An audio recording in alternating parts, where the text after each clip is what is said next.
요즘 보험 이야기를 듣다 보면 이런 말을 접합니다. 뇌혈관 진단비는 보장 범위가 넓다. 그래서 이 특약이 더 낫다. 그리고 이어서 기존 뇌졸중이나 뇌출혈 특약은 정리하는 게 좋다. 처음 들으면 그럴듯하게 느껴질 수 있습니다. 보장이 넓다는데 마다할 이유가 없어 보이기도 합니다.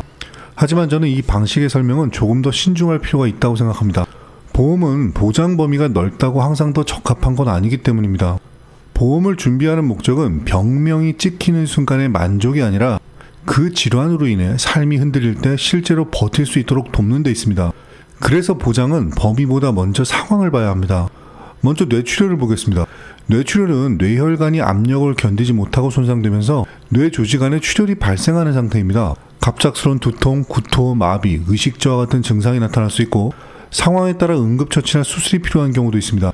이 질환의 특징은 개인에 따라 회복 경과와 후유증 정도가 크게 달라질 수 있다는 점입니다. 일상 기능에 영향을 주는 후유 증상이 남는 경우에는 환자 본인뿐 아니라 가족도 함께 생활에 변화를 겪게 됩니다.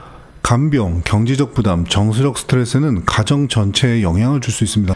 그래서 뇌출혈에 대한 대비는 발생 가능성만이 아니라 발생 이후의 생활 변화까지 함께 고려해 접근할 필요가 있습니다. 다음은 뇌졸중과 뇌경색입니다. 이 질환들은 뇌혈관이 막히거나 손상되어 뇌기근에 영향을 주는 상태를 말합니다. 얼굴 한쪽의 변화, 팔다리 힘 저하, 말이 어눌해지는 증상이 나타날 수 있으며 초기 대응 시점에 따라 회복 경과가 달라질 수 있습니다. 회복 후에도 신체 기능이나 언어 감각 쪽에 불편이 남아 재활 치료가 필요해지는 경우도 적지 않습니다. 이 과정에서 환자와 가족은 시간적, 경제적 부담을 함께 감당하게 되는 경우가 많습니다. 장기적인 관점에서 생활 유지가 가능한지까지 함께 생각해 보는 것이 중요합니다. 마지막으로 기타 뇌혈관 질환과 후유 상태를 살펴보겠습니다. 급성기 치료 이후에도 기억력 저하, 어지럼증, 인지 변화 같은 증상이 서서히 나타날 수 있습니다. 일부 경우에는 질환 이후의 후유 상태가 장기간 이어져 성격 변화나 일상 기능 저하로 가족이 느끼는 정서적 부담이 커지기도 합니다.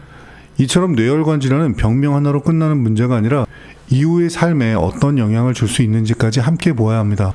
그래서 보장 범위가 넓다는 이유 하나만으로 기존 특약을 모두 정리하고 다시 선택하라는 설명에는 한 번쯤 멈춰서 생각해 볼 필요가 있습니다. 누군가에게는 발생 확률이 중요할 수 있고 누군가에게는 발생 이후의 생활 변화가 더 중요할 수 있습니다. 이미 갖고 있는 보장, 가족 구조, 소득 상황에 따라 선택 기준은 달라질 수 있습니다. 보험은 정답을 고르는 문제가 아니라 나에게 어떤 상황이 가장 걱정되는지를 정리하는 과정에 가깝습니다. 이 시각으로 보험을 바라보기 시작하면 설명이 다르게 들리고 보장이 다르게 보이기 시작합니다. 오늘 이 이야기를 듣고 이건 단순히 넓고 좁음의 문제가 아니구나 이렇게 느끼셨다면 이미 판단의 기준은 한 걸음 앞으로 가신 겁니다. 본 광고는 광고 심의 기준을 준수하였으며 유효기간은 심의일로부터 1년입니다.